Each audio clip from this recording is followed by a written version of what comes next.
Microsoft Excel is an easy-to-use tool for working with data. Occasionally, we'll need to join text in our spreadsheets to modify or work with it further. Let's take a look at how to do that.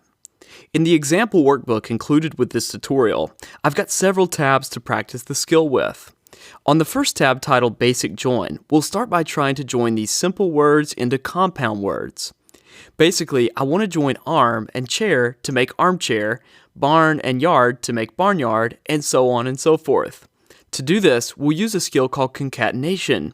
To concatenate text is simply to join it. I'll click here in cell C2 to get started.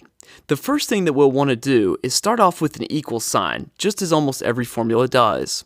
Now, I'll type A2 to select the cell that contains the word arm. Now, to join it with the other cell, I'm just going to type the and sign, and this is how we split up the data that we're joining.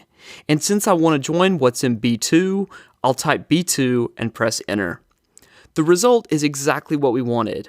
Basically, we're going to use the and sign to combine cells. I'll just drag down the formula, and you'll see that it concatenates all of the cells to the left. So we've got the basics now, and we're going to move on. We're going to move over to the Add Your Own Space tab. I've got a list of names that I want to join into a full name. So let's take exactly the same approach as the first tab, where I'll type equals A2 and B2 here in C2. Now, this technically works when I press enter, it joins the name, but it's not what we want, it's not proper. We want a space between those two names. So we need to change up our formula. I'm going to just go ahead and delete it out and start over.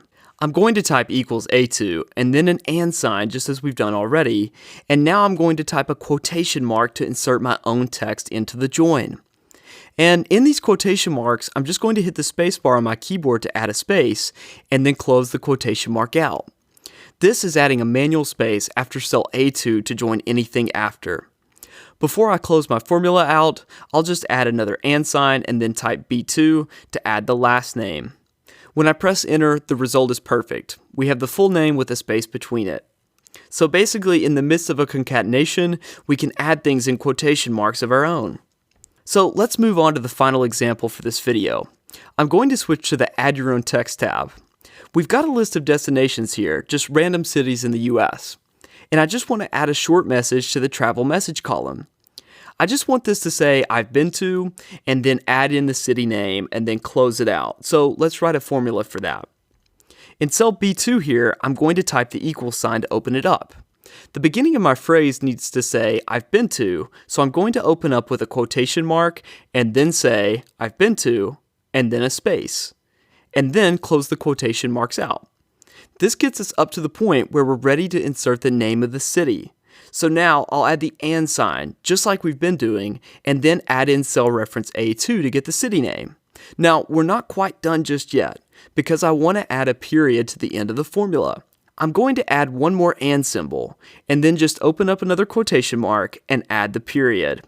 Then I'll close the quotation mark out. When I press enter, it's working perfectly. We just use the formula to join up some text of our own with data that's already in a cell. I can drag it down, and now it's working for every city correctly. Basically, you can add anything you want in addition to data that's already in cells by using quotation marks. So that's it. Joining the data and text with the and symbol is an easy way to concatenate. I'm Andrew Childers for Envato Tuts Plus, and thanks so much for joining me.